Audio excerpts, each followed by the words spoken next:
Hmm. All right, I'm here with Matt Arroyo. We've known each other for a super long time. We met through some business groups and Mhm. things. Tell us about yourself, Matt.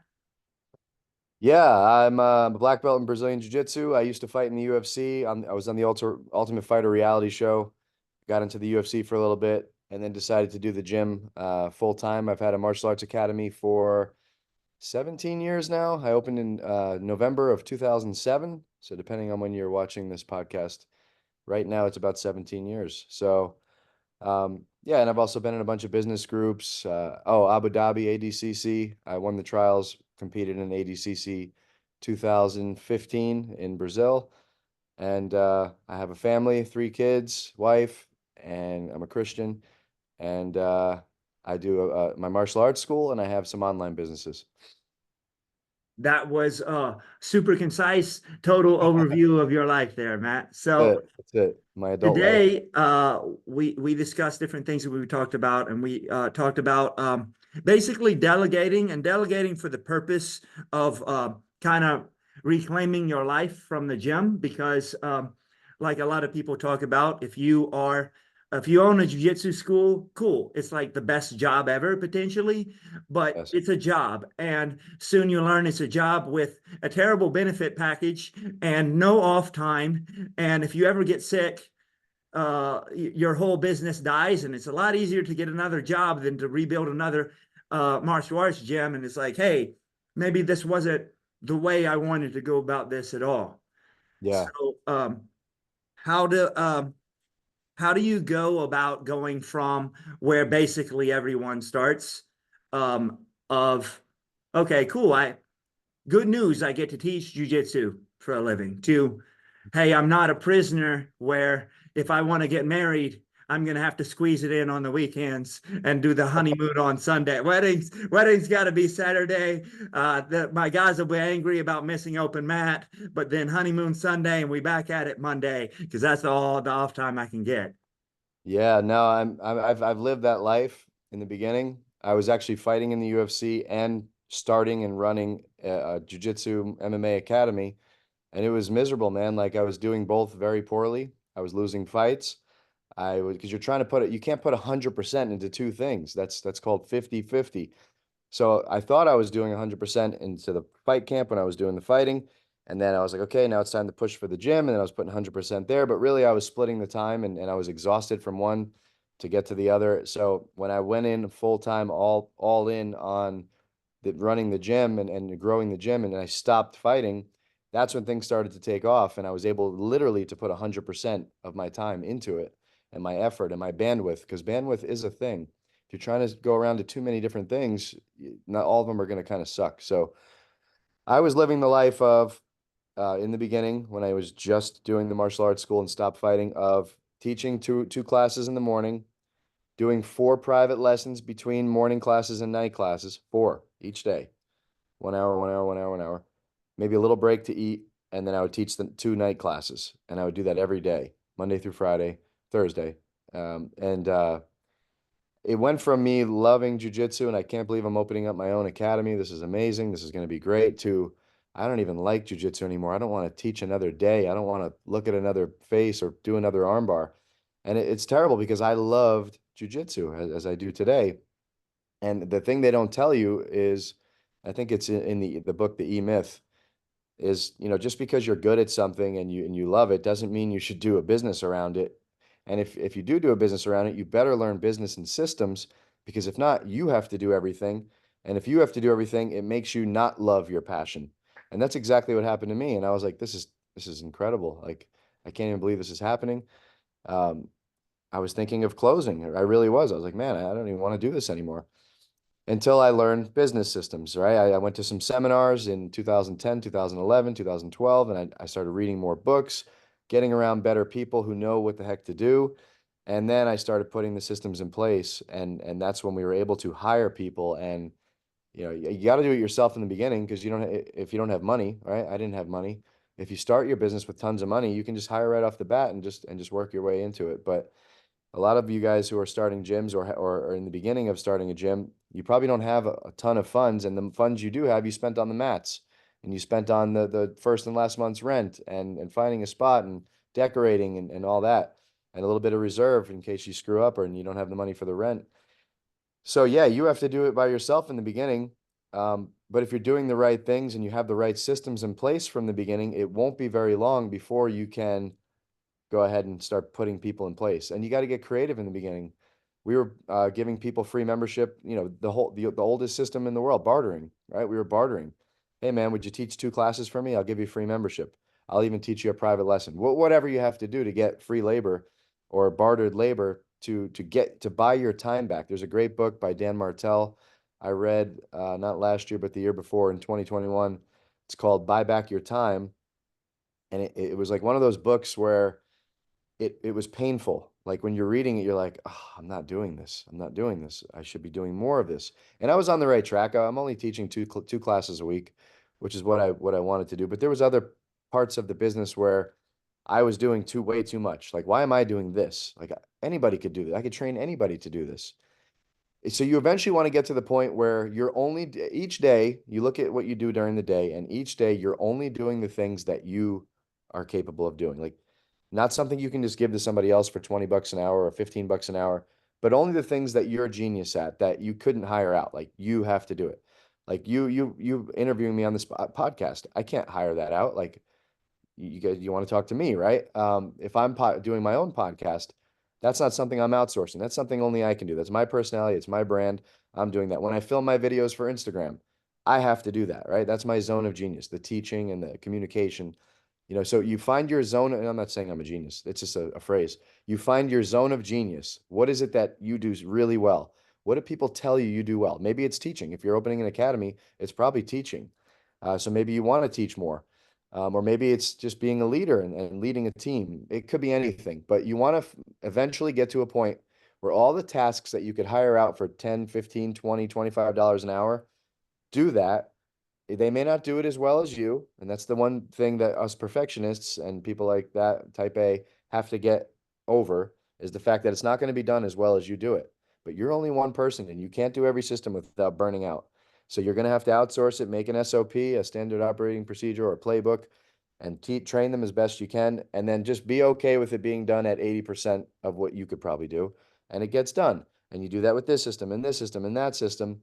And before you know it, all the systems are covered. You have people in the system. If that person ever had to quit, get fired, left, you could just plug another person in, show them the playbook, show them the system, and they're right into it again. And you don't have to worry about personality or this or that, or, oh, he did that really well. No, you can get anybody to do that well because it's a system. So going from doing everything yourself, the first thing we outsourced was the answering of the phones, right? And the sales. Like that's probably the first thing you're going to want to do. Like you could teach the classes and then when you're answering the phones, you kind of outsource that to a student or you hire somebody once some money starts coming in and they start answering the phones and inviting people into a class. You could do one of two things. Invite them to a free class or do a private lesson intro. They call them intros. Do an intro. It's up to you. In the beginning, you could probably get away with doing a lot more intros because this is less people, less volume. Later, like now for us, we're over 500 students. We have a lot of people coming in every month. 200 something leads come in every month. We can't be doing private lessons for every one of those people. It's just not scalable for us. So we just throw them into a free class and we have somebody there to help and somebody there to take care of them, not the teacher, but someone there to take care of them. And then we try to sign them up right after that free class. And you can have up to 5, 10 people in there. It's like their own little mini class inside of the other class that's going on. And then you outsource, after a little while, you outsource some teaching, right? Like you're teaching 5 days a week, 6 days a week. Now have someone do 2 or 3 of those days. And you want to do this early because if you don't do this early and everybody gets used to you teaching every single class for your whole time, they're going to come to expect you to teach every class. And if you start, you go through life changes like getting married, buying a house, starting another business, having kids, you're not going to have time to do any of that because you're going to be teaching classes every day. So the big secret is don't get them to fall in love with you. Have them fall in love with your program and your gym and your culture.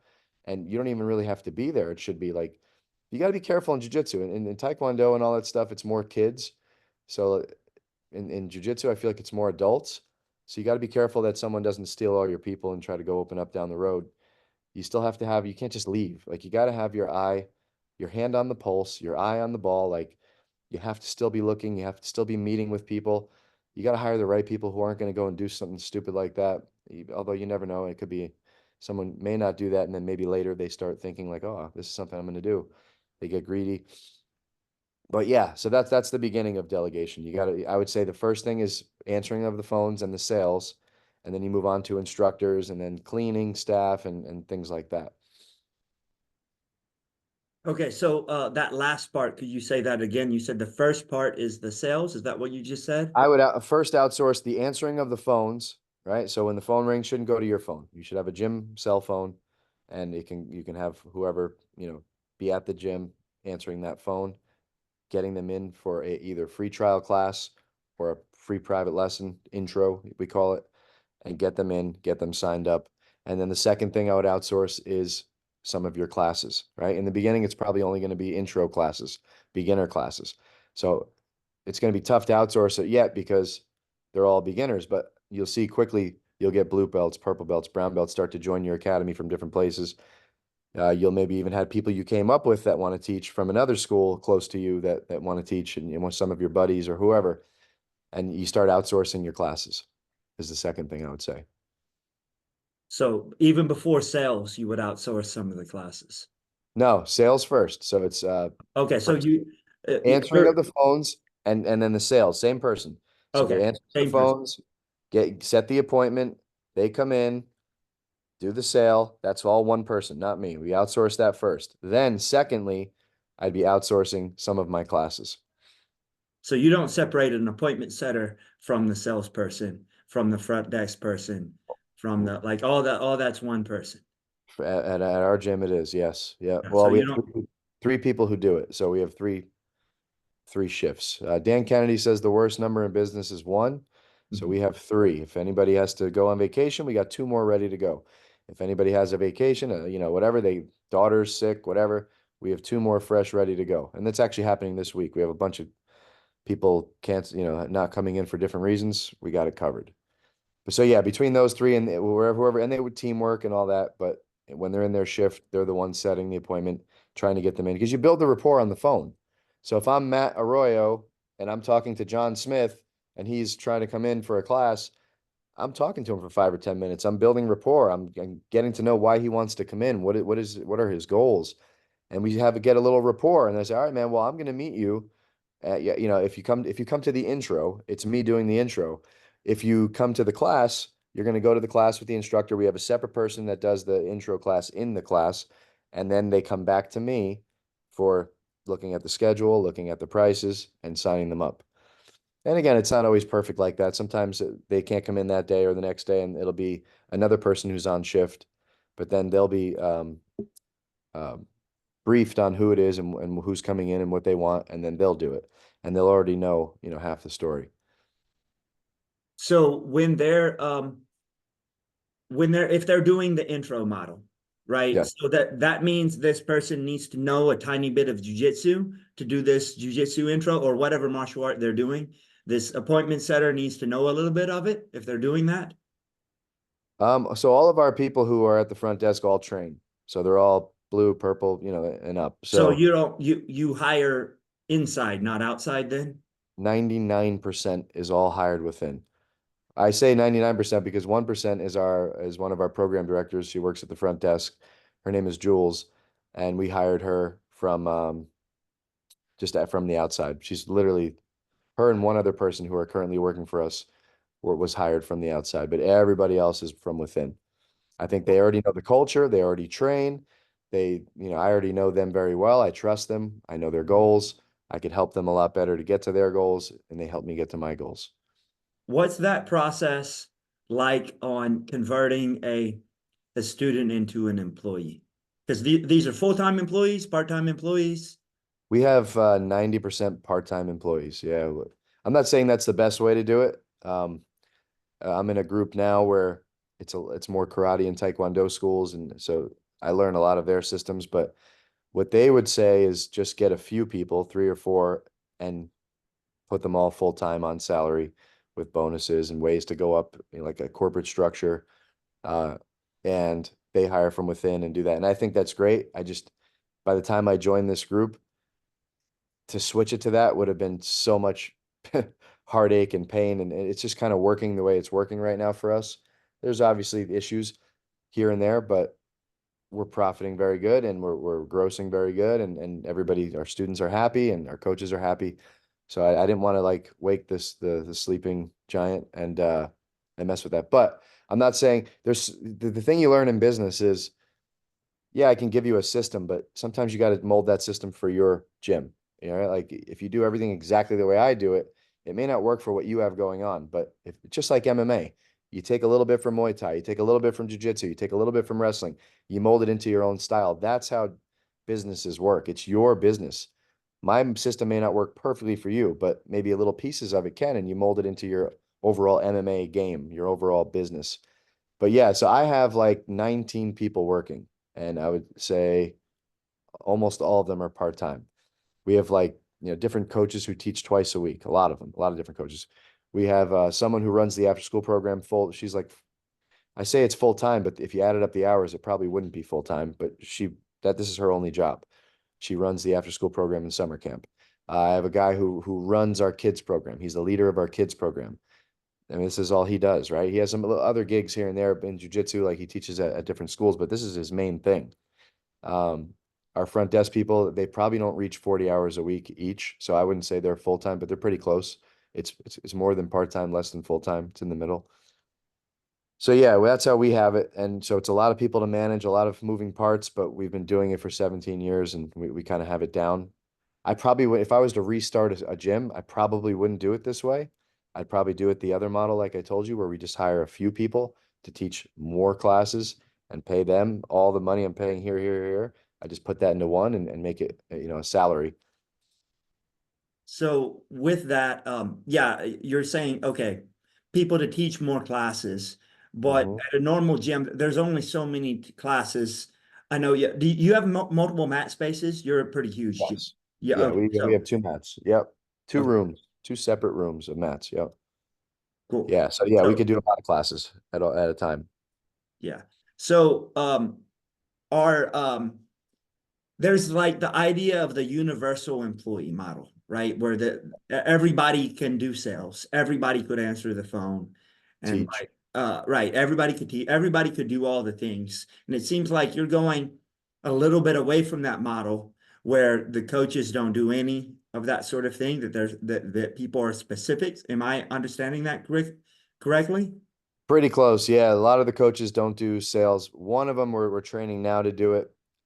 He's our main coach. He does a lot of the intro program classes, a lot of the advanced program classes for jiu-jitsu.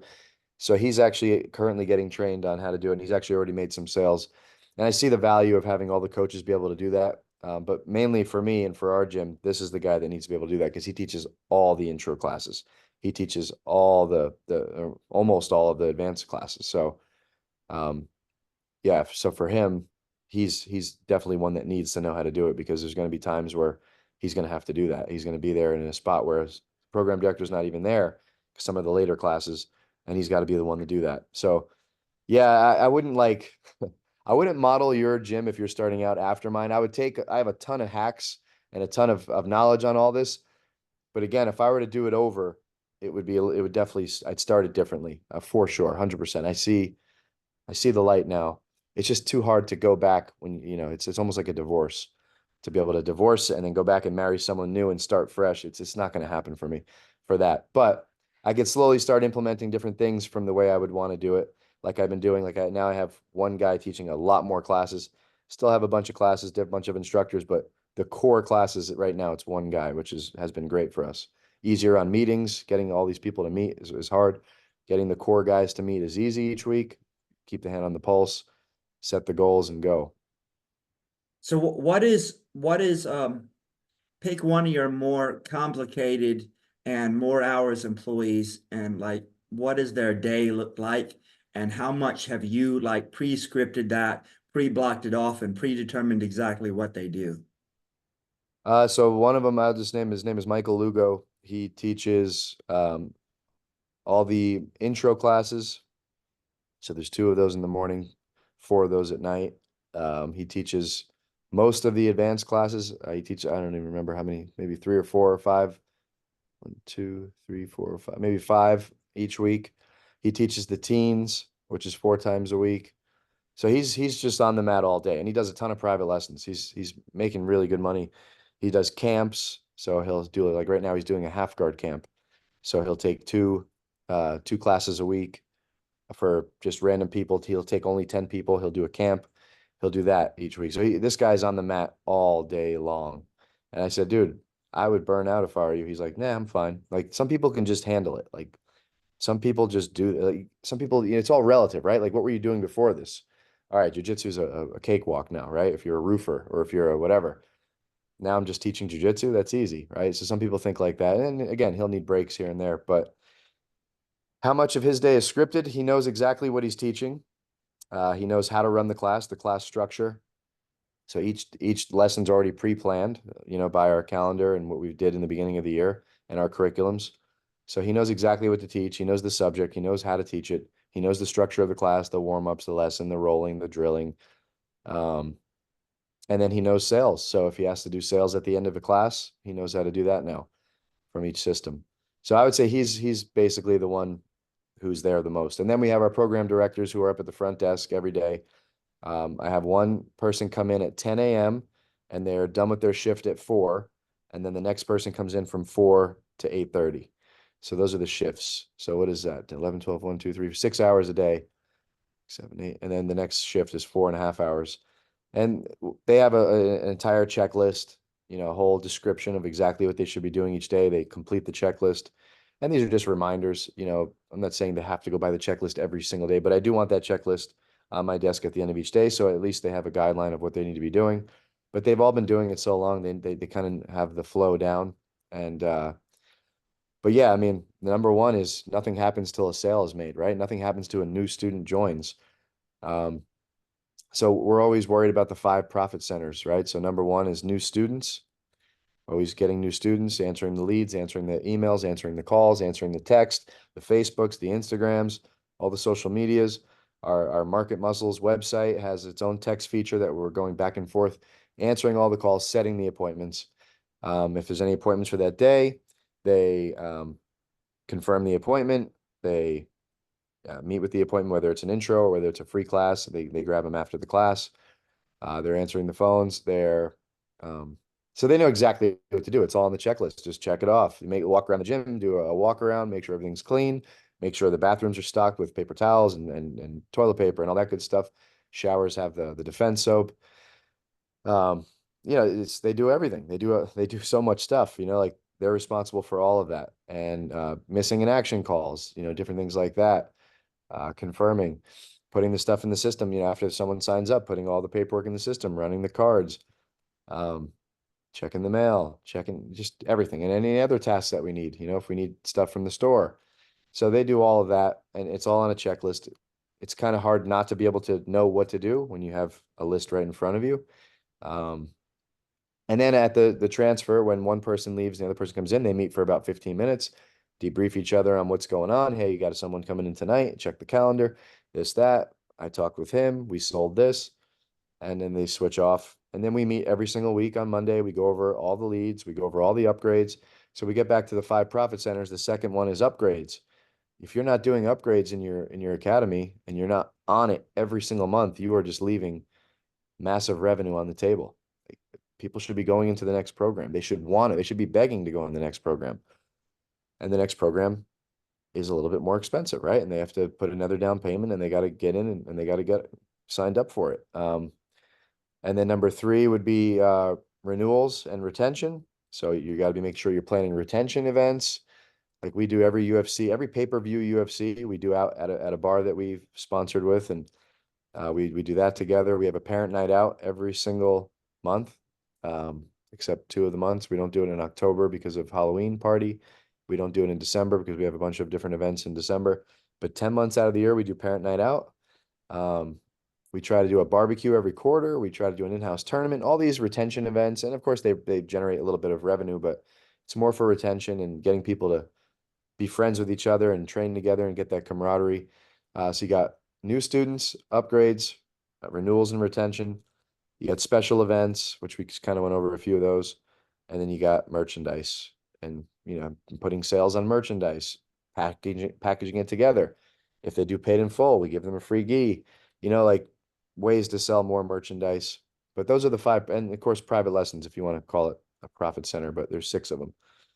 So that's what we're focused on, and everybody knows what they're doing. Like I'm sitting here right now in my house and everything's running, right? Um, I don't teach today. It's Wednesday. I teach Monday and Tuesday. So I'll come in, my kids train. I have three children and they train tonight. Um, but yeah, just making sure everything's outsourced. But again, just because everything's outsourced doesn't mean I could just take off for 3 years or 3 months and just go to Hawaii and take my hand off the pulse.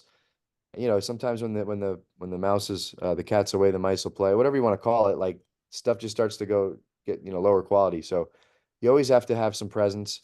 And if it's not me, and I enjoy that, like I could hire someone as a manager and put them in my place and I can just go do whatever, but I'd be giving up some profit, number one. And number two, what the hell am I going to do all day? Like I like this stuff. I like being around the gym.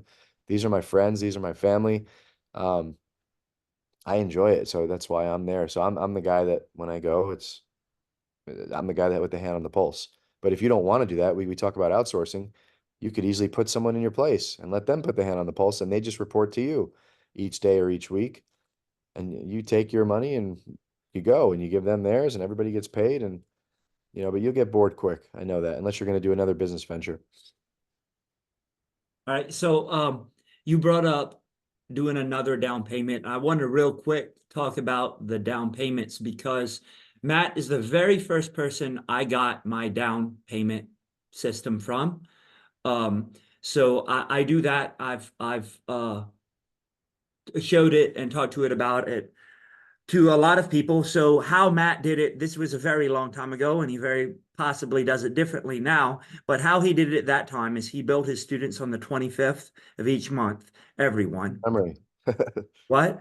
Good memory. Yeah, yeah.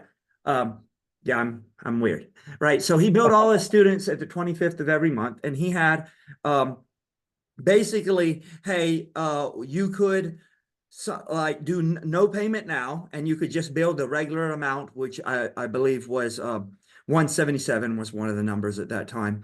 But the down payment, or you can give us 125 now, well, $125 down payment right now, and then it would be 147 a month, right? Correct. That was and then there was a paid in full option. Correct. Yeah. Yep. That was his options at that time. And I didn't do, I never have done like 1 day of the month payments for everybody. I just started the same day. So what I saw doing that is like, hey, what I'll do is, but I like the idea. You can either do 125. I did the first math of like, I'll just copy his numbers because it's worked. So I do basically 125 plus 147 today and 147 a month, or 177 today and 177 a month, or paid in full option.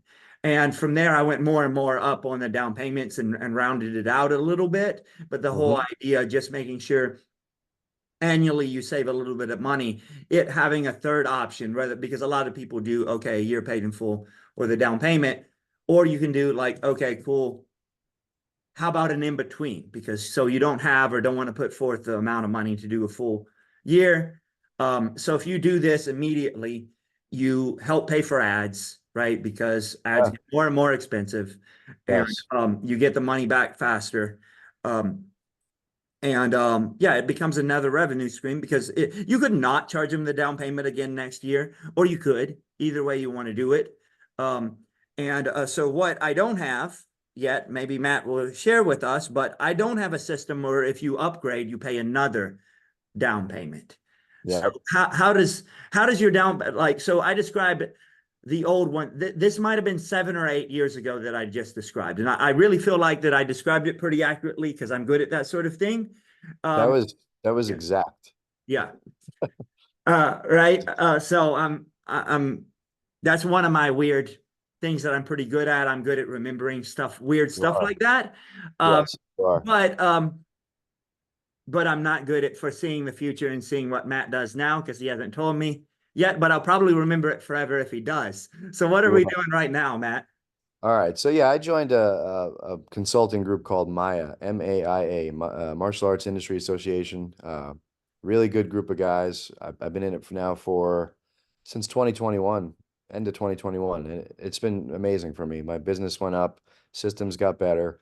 Like I said, though, it is a lot of karate and taekwondo schools, although a lot of more Brazilian jiu-jitsu schools are catching on and hearing about it and joining, which is pretty cool.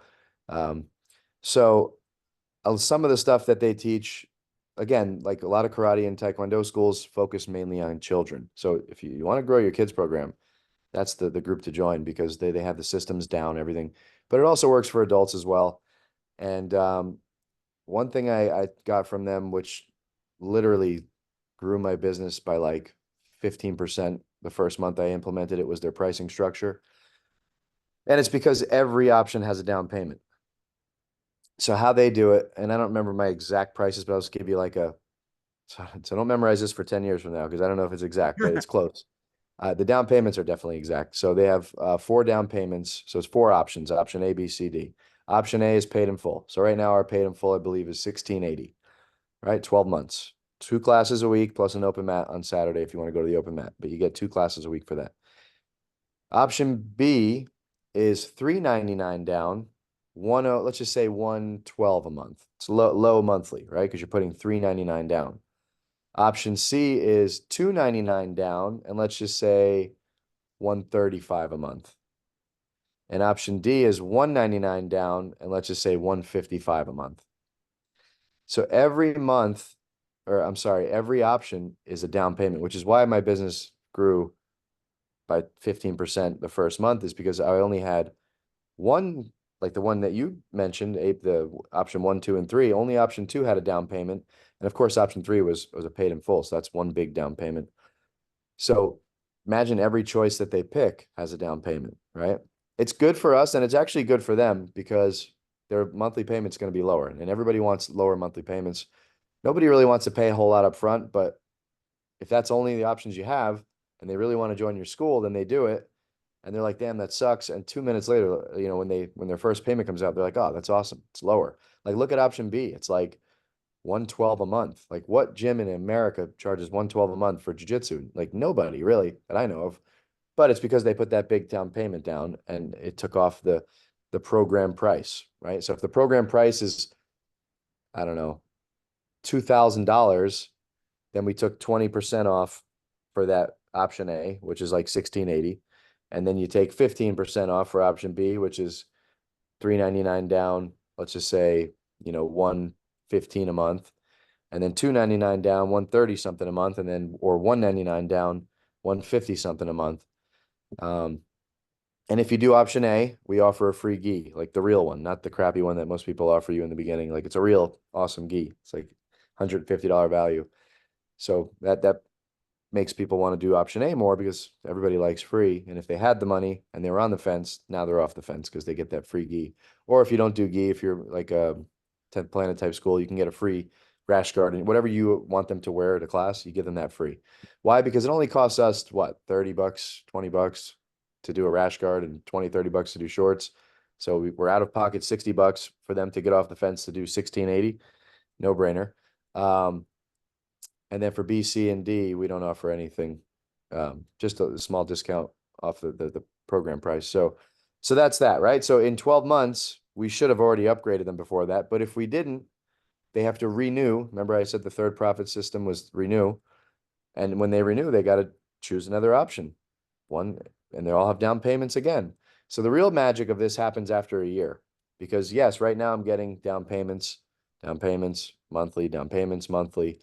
And then when 1 year goes by, assuming they didn't upgrade, which they should have, but assuming they didn't upgrade, when 1 year goes by, they have to do it again. So if I get 10 signups a month and now a year goes by, assuming they all stayed, which is not possible, they're not all going to stay, but I'm just trying to make it easy for you to understand. Now, instead of getting 10 signups January, I got 20 because it's 10 signups and 10 renewals. And they have to renew with a down payment. And then I do this another year. Now we got 30 if they all stay. So now when it's time to upgrade. Oh, and then the reason I do the 25th also, I'm just OCD. I want all the money to come out at once. I don't want like little stupid payments all it's hard to manage that for me anyway. I know my good friend Christina Rodriguez, she likes to have all the money come in every day of the month because it's just she's like money comes in all day every day. I'm like, yeah, I get that. But I want one shot. Like now it's everything's predictable now. All the money comes in the 25th. We have 7 days to get any delinquencies before the first when all the bills come out. And it's just cleaner that way for me. But another benefit of doing the 25th, if someone joins on the 3rd of the month, we say, okay, your down payment's due today, but we're not taking your actual payment out until the 25th. So you have 3 weeks to kind of recoup that. And they love that because it's like, oh man, if most people get paid, bi-weekly. So they'll get another paycheck before they have to pay that second payment. Now, if we're on the 23rd and we sign someone up, we'll say, look, you got 2 days to come up with that other, right? So it kind of sucks for those people. But after the 26th, 7th, 8th, 9th, all that, we go back to that next 25th and it's almost like a free month. If they join at the right time, or it could be a free 2 weeks, but whatever, we use that. We were going to do it anyway, but we use that to help them come up with the funds. And some people, the funds aren't even an issue. They're like, oh, I'll just pay it all today. I'm like, okay, well, we don't do that until 25th, but take the down payment today. And again, well, if money's an issue, we could take half the down payment now. We'll take the other half on the 25th when we take out your payment. Does that help? Yeah, that helps. Okay, cool. It's flexible, but every person who joins pays a down payment, which it will increase your revenue dramatically. And hey, I hate to say this, but we know most people are not going to stay. Some people will stay 3 months and they're gone forever. Business wise, they put more down, before they left. And I don't know what anybody's cancellation policy is, but if you don't have a cancellation policy and you just let people go, at least you recoup some of the money that they would have spent in the remainder of that agreement. Oh, so then when you get to upgrading people, so let's say I did option B, which is $399 down, let's just say 115 a month. And then 4 months go by, they get their second stripe on their belt. That's when they're eligible to upgrade in my gym, which takes about 4 months. Now they decide to upgrade. We take any credit from the down payment. So we'll take their down payment, the $399, we'll divide it by 12. I don't know what that number is, but you get a number and how much credit they have left over for that year. So let's say there's 8 months left of credit. We divide that by 8 or divide it by 12, figure out how much the down payment credit per month would be, times by how many months they have left. And then that's their credit that we take off of the upgraded price. Now, all the upgraded prices, it's the same kind of pricing, a down payment for every one of them, except we go up by $50 each for the down payment. So option A, and we up the agreement to 2 years instead of one. So it's 2 years. And now you get for option A, it's like whatever that would be, 3,000, whatever. We take, a little discount. Option B would be instead of $399, it's $449 a month. So $449 down payment. And the money, obviously it's a little more expensive for the monthly than it was for intro. Instead of $299, it's $349 for option C. And then for option D, down payment, instead of $199, it's $249 and X amount a month. And when they upgrade, we just take the credit that they have, which is pretty small, and then we take it off the program price, and then we upgrade them into the new. And so it's a new down payment, a new monthly. Okay. So, Hard to describe, but like just me just talking it. no, If no, I on a I got it. whiteboard, I got it. it's pretty easy to see. Right. So, but now you don't collect a down payment again from them from 2 year until 2 years. 2 years from the upgrade date is Unless we upgrade them again. So we have three. We have basic, elite, ultimate. Basic is 2 classes a week. Elite is 3 classes a week. Ultimate is a 3-year commitment, unlimited. So yeah, after unlimited, they're in there. And the only other thing to upgrade them to then would be our legacy program, which is the lifetime membership for 9,995. And obviously 99.9% of people are not going to do that. So yeah, once they're in the ultimate, they're just here, they're in, when 3 years goes by, or we say 36 months, not 3 years, 36 months sounds better. When 36 months goes by, they'll be up for renewal. We'll get a ping automatically saying John Smith is up for renewal. And then we have a renewal meeting and we talk about, what their goals are, if they still want to train, if they want to, and what option they want to do. And then we renew them. So yeah, that's the system, and it is done wonders for us, and especially with everything increasing in price lately and just inflation and all the bull crap and the interest rates, this has basically helped our school still thrive through it. and yeah, we're killing it. Yeah, awesome. I'm a huge fan of using a down payment system, or if you don't like that, some model that has some lump sum upfront, right? So there's different people Definitely. that do it that different ways, but some model with some upfront, some upfront. It's to the extent that when Red Belt's program page, like when you add a, a program to somebody in my software Red Belt, there's a down payment piece on the right, and that can be split into pieces that's separate from the tuition. Hey, bill that now. It can be in cash or a different payment method than the other thing is. And then you can be like down payment 1, 2, 3, 4. If they do like, oh yeah, I can do some now and some Tuesday and some the rest at whatever. So like I basically built my whole payment processing system around being able to do that because I think it's so important. And yeah, you can do it in every system, but you'd have some of them you have to go separately and be like, oh, make a product and what. Now you can do it all on one screen and have it Yep. all included.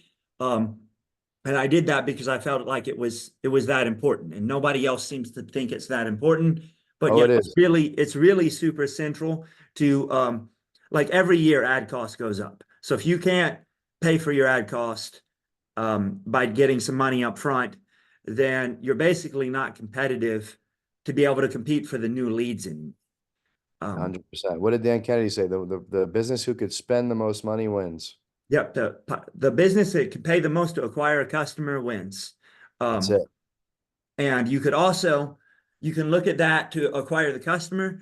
I also say, hey, the business that can pay the most to acquire the lead wins too, right? Exactly. Because that's a different way of looking at it. Because if I can pay more for a lead, both because I get more out of the customer and also because I can get a higher percentage of my leads to set an appointment, I can get a higher percentage of the appointments to show, get a higher percentage of the shows to sign. And that Right. you can do with systems automation, whatever. If you can pump all those up, basically that like you sometimes the lead cost goes up so much, you've got to be able to be really efficient with all of that stuff. And that's a lot of what made me want to go into the red belt sort of business is the whole like, hey, here's the better, more efficient processing for all of that, marketing side of that. So yeah, I'm super big into that piece of it for sure. Yeah, absolutely. Yeah, it's key. It's basically a hack. People are like, "Oh, well, I wouldn't pay that." And I saw the system that I'm using. Like I said, Chris Rodriguez, who owns GrowPro, she runs our ads for our school, which is why I get over 200 leads, like I was saying, a month.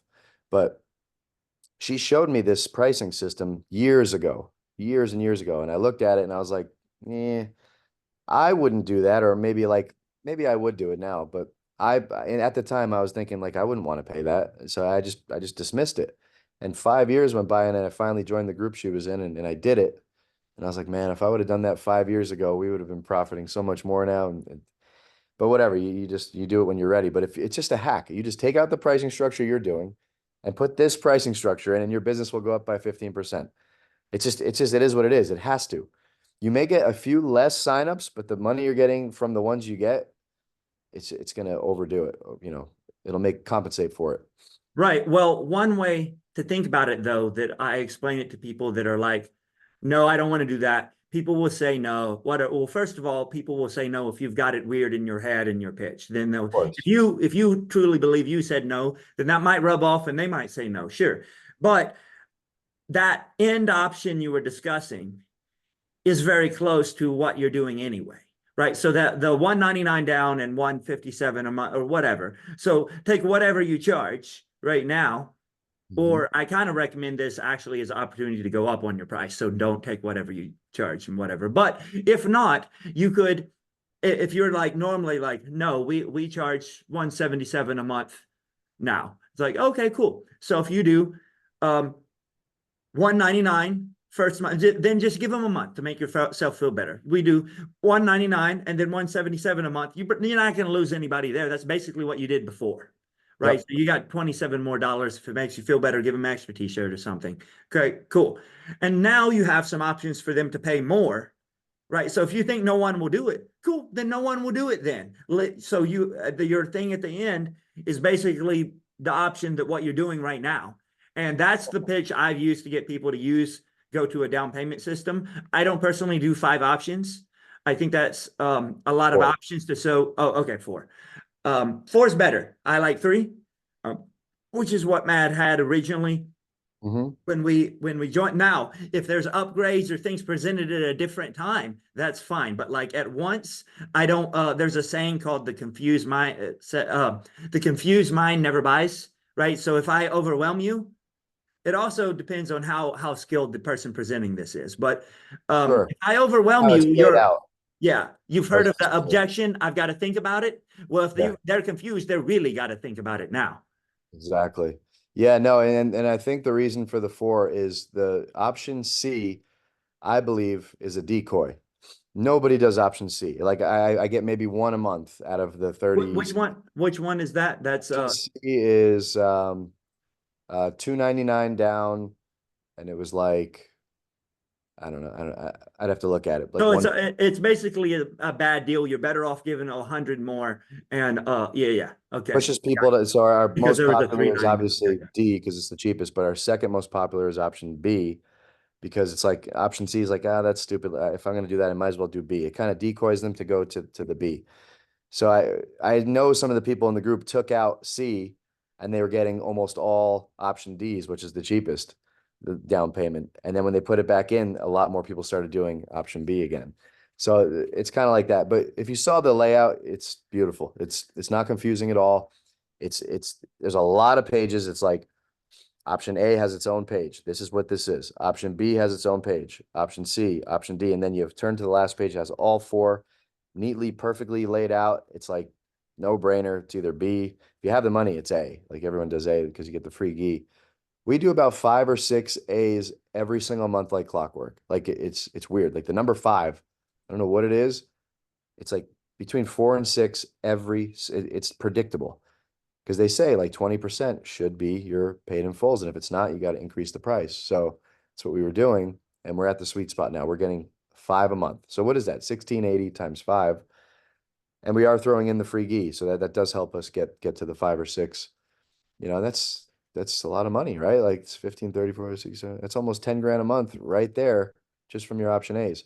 And then, like I said, let's say 5 people do that and we get 30 signups. The other 20, 1 to 2 people may do option C, but the other are like B's and D's. So even if you got another 10 people that do option B, 399, that's $4,000. So we're talking $14,000 in down payments already. And the other 10 people do option D, that's 200. That's another 2,000. You know, like that's $16,000 of down payments. That's how you go up. You know, that's how you scale. That's how you make the most of your revenue.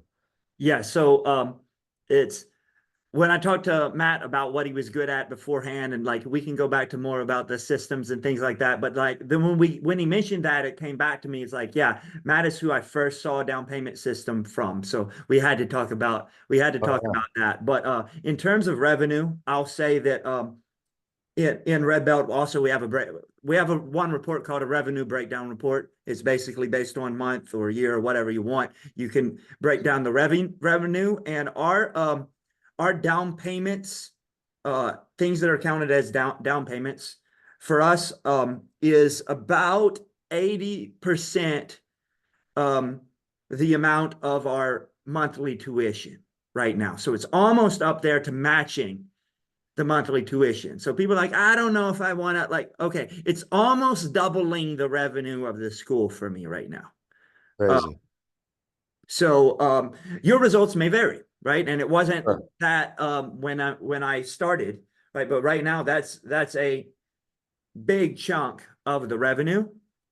Um, and that's one of the processes that I try to like build into my software and what I tell people to do. And it's like one of the easiest things to do. It's super, you don't need my software to do it. Just anything you can build people with who do it. I just made it a little bit easier for you to do and track, but anybody can do it. It's so one of the easiest changes to make. And like, it's the change everybody wants to resist. It's like, no, like, okay, but cool, do that then. But like I said, almost double Yeah, it's a revenue. no-brainer. Like if you're watching this and you're on the fence, then you don't like money. No, get off the fence and just try it. Try it. Do a 30-day experiment.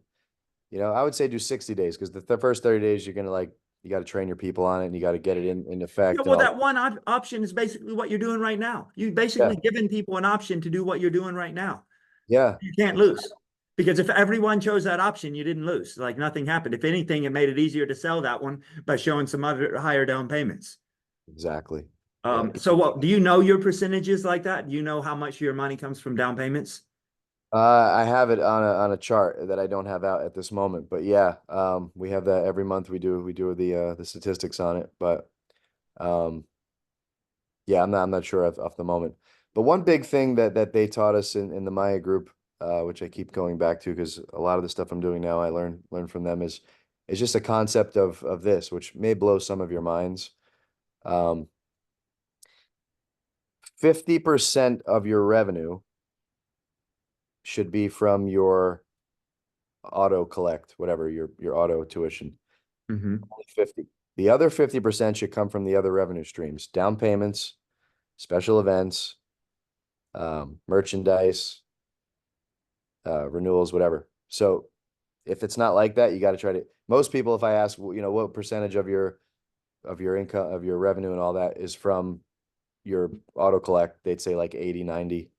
And I'd be like, okay, you're just missing the ball, right? So if you can get it to where all the auto collects is 50% and the other 50% is your down payments, which is probably another, I'd say 15 or 20 down payments from upgrades, down payments from renewals, down payments from new students. And then the other 15, 20% should be from your parent night outs, your in-house tournaments, your seminars, your camps, your whatever, just events. And then the other is for merchandise, another 5 or 10%. If you can do that, you're killing it. And then the key is what's your student value, right? If you can get that in the 200s, 250, you're killing it. But you ain't gonna get it in the 250 range if all of your money's coming from auto. By your student value, you're talking about the lifetime value divided by their average lifespan. So Revenue. average amount they pay So you versus average amount so they it's pay. revenue. So if you did, let's say you did 100 grand last month, it's Mhm. revenue divided by your active student count. Okay. The two numbers that I just said, I think will equal each other. Okay. I think I'd have to think about it more, but I'm pretty sure. So if your gym did, let's just say, I'm just trying to make the numbers easy, a 100,000, Mhm. and you have 500 students, then what is that? Student value. Yeah, 100,000 divided by 500. that's the 200, right? That's 200 student value, right? So He's yeah, testing if I can still divide. 200 student value, which is pretty good. So if you can do that, but what if you have 100,000 that comes in divided by you only have 300 students and you can make that happen. Now you have probably an impossible number. That's 333. But I'm saying like to get it between 200 and 250, you are crushing it. And that's what we try to get to. And we're pretty close. We're like in the 220s, 230s because we do. Every time I talk to somebody about like, oh, $1 million a year of school, and you're there, right? You're at 1 million or more a year. You're at least around there, huh? Around there. Yeah, for Yeah. sure.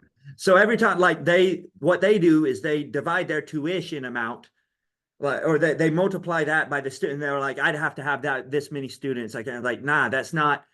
So I had never actually heard what you're saying about the 50% before, but if I think about it, like I said, like the number of that I get from tuition is only like 20% higher than my down payments. And then I have this other piece. So I'm very close. I don't know if I'm at 50%, 50-50, but I'm very close to that number right now Perfect. without having heard it, just Beautiful. because yeah, so that's why I try to explain to people. They multiply it by tuition. It's like, hey, that's not the way you do it though, right? Because that's going to be very, though I know people that can do it that way, that do have $1 million a year of school, like Marcelo Garcia got that going on, right? But Speaking of him, he's coming to my gym tonight to do a seminar. awesome. Is he doing better? So excited. Yeah, he beat it. He's cancer free. Okay, cool. But listen, $1 million school, whatever, it's fine. You could have $1 million school and you could be profiting 100 grand. It doesn't matter it all matters what you profit, right? So I know gyms that are doing at 1.5, 2 million even, and they're doing great. And I know some gyms who are doing 500,000, 600,000 in revenue and they're profiting 400 of that. And they're doing better than the $1 million schools. So really it's profit feeds the family, gross revenue feeds the ego. I'm not really even concerned. It's cool. Yeah, you could say, oh, $1 million school. But that's basically all it's good for, really, if you're not profiting. So profit's the key. And yeah, if you're Agree. getting that I 50, think there is one other thing that this, not necessarily $1 million, but having a high gross.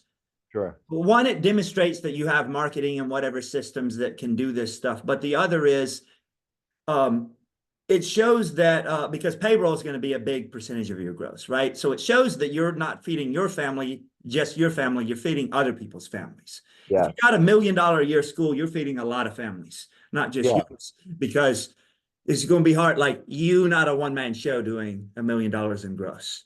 Um, That's, I that's haven't seen that one before. That would be a trick. exactly. Not in this business. So I will say that, like, hey, if you're less profitable because you don't need it and you decided to pay everybody at your school a lot and you're $1 million, like, cool. Like, so I think that can be considered. If you're profitable because everybody's starving at your school, like, Right.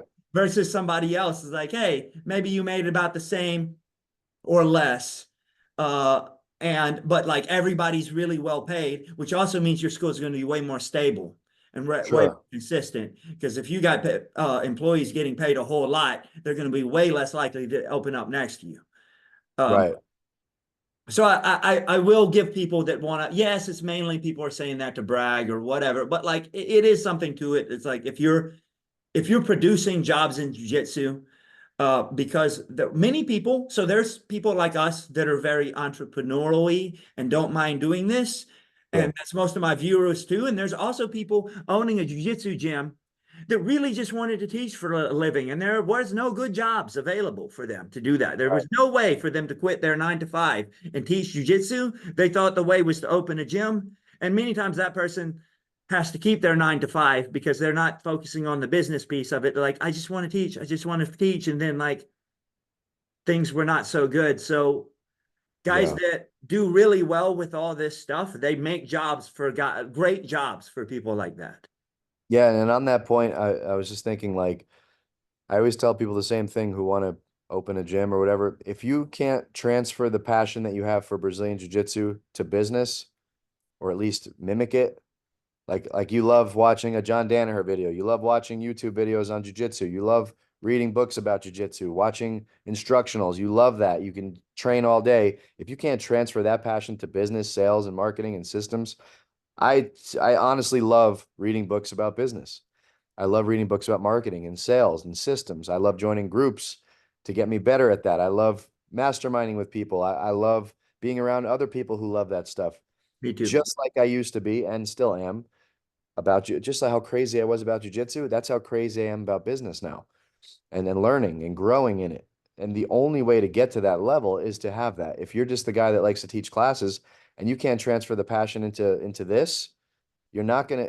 I can't say you're not gonna make it, because you never know. You can be in the right place, the right time, with the right people around you, but it's going to be very low chances that you get to a higher level in this business, because you're just going to focus on teaching, and Yeah. teaching is going to get You people in. wished you had a job and you have a business. So you actually do have a job, but your job would probably be better if you were working for somebody else, right? Exactly. Because if it was somebody that worked for you and they wanted to get married, you'd give them 10 days off. If they work Yes. for themselves, well, their customer's not going to sit around for 10 days and not quit. So Yes. Yeah. And the other thing I was thinking about was, to get to $1 million school, or to get to whatever the highest revenue that you want to get to, or profit. I learned this maybe recently, last couple of years, is it's just an old adage. There's more than one way to skin a cat. I've been a part of 5 groups now, 5 coaching groups for martial arts schools, right? This is my 5th one. And they all were successful. People in there, the person leading it was all successful, and everybody did something completely different. sure. They all got to the same destination, right? So my gym is a piece of every one of those groups. I've implemented stuff from them. Some of the stuff I still use, some of the stuff I had to take out and put new stuff in.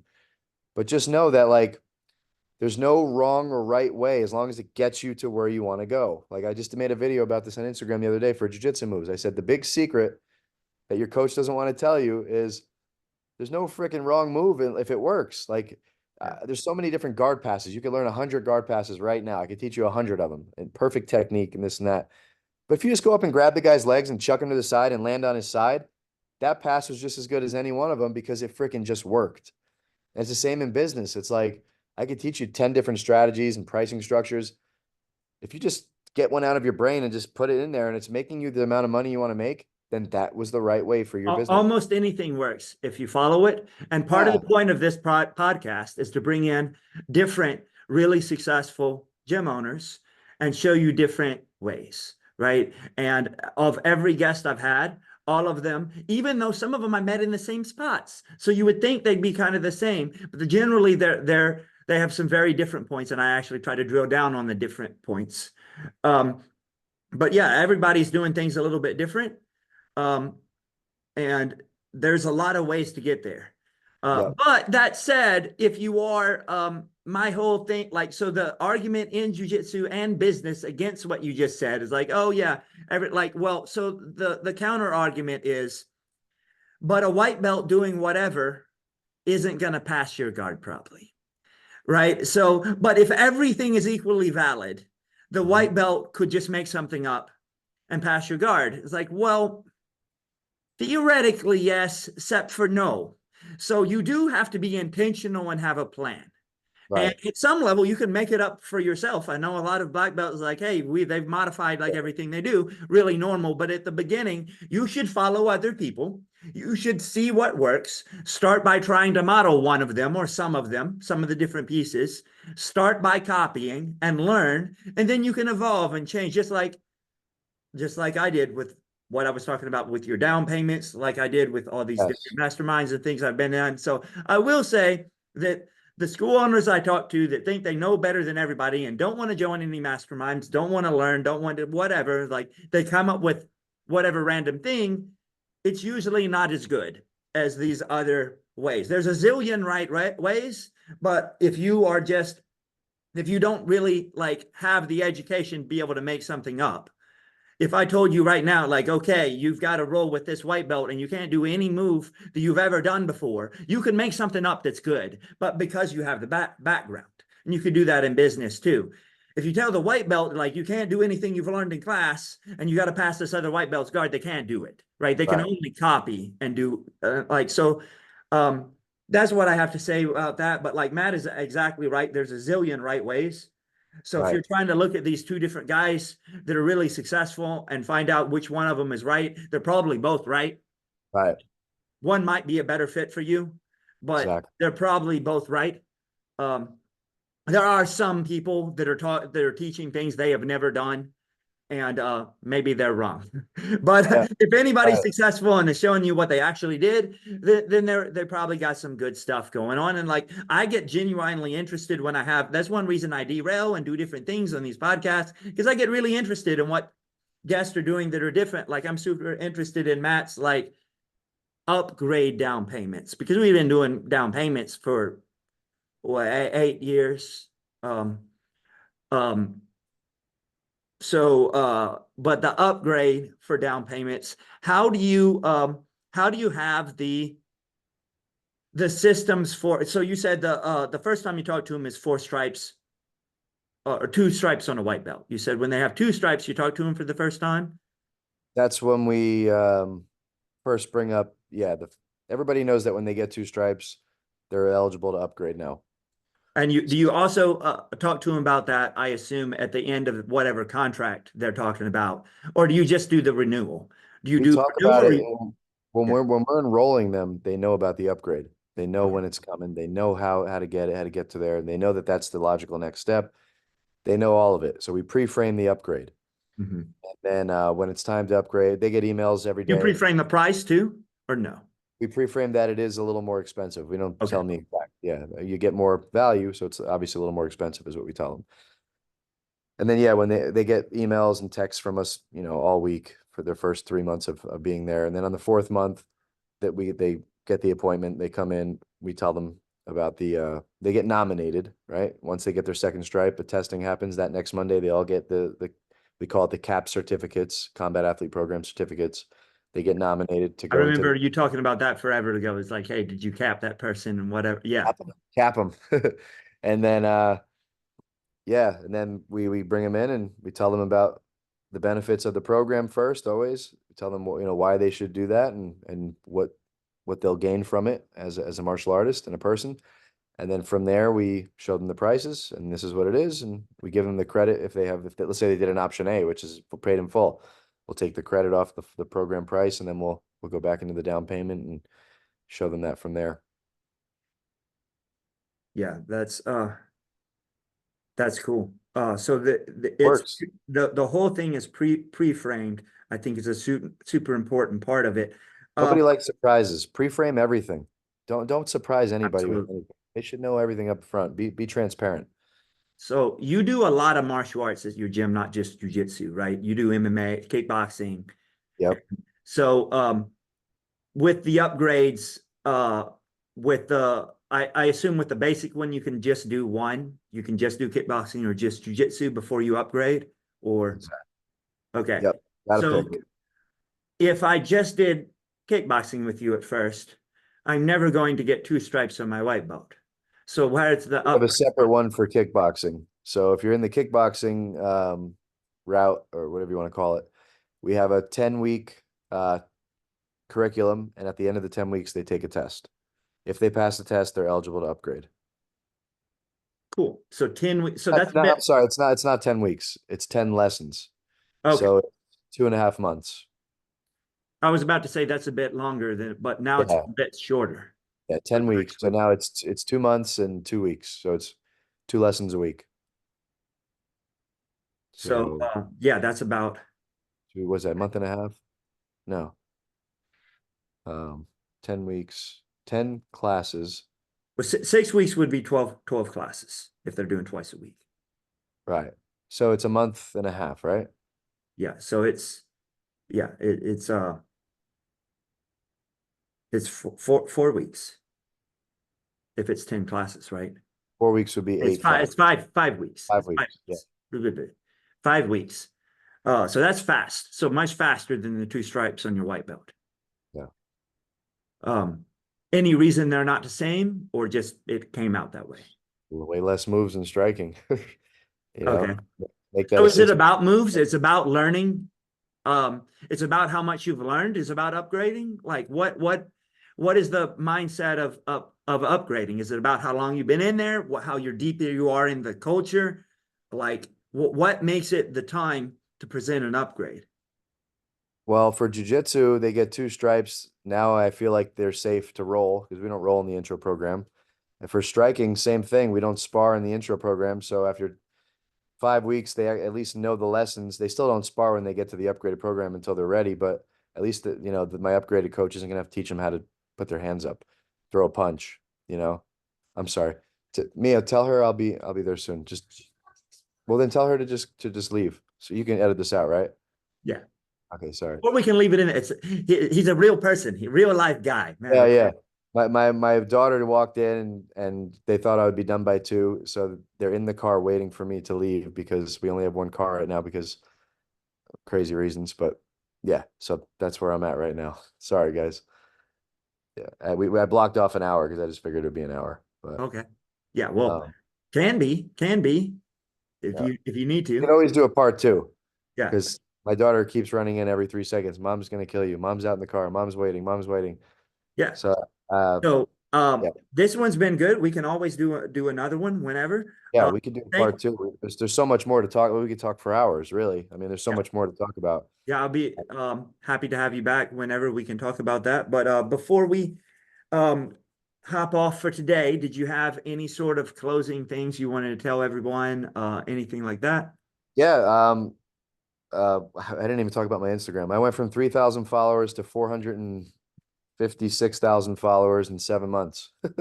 So I would talk about how I did that, but maybe on part two. That'll be the teaser for Yeah, part two.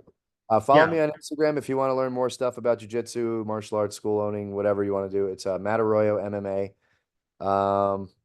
I'm going to be doing an immersion camp. I used to do a bunch of these before COVID, and then COVID came and I had to focus more on just the gym, and I never really got back into it after. But I have so many new systems that we're doing and things that are working so well.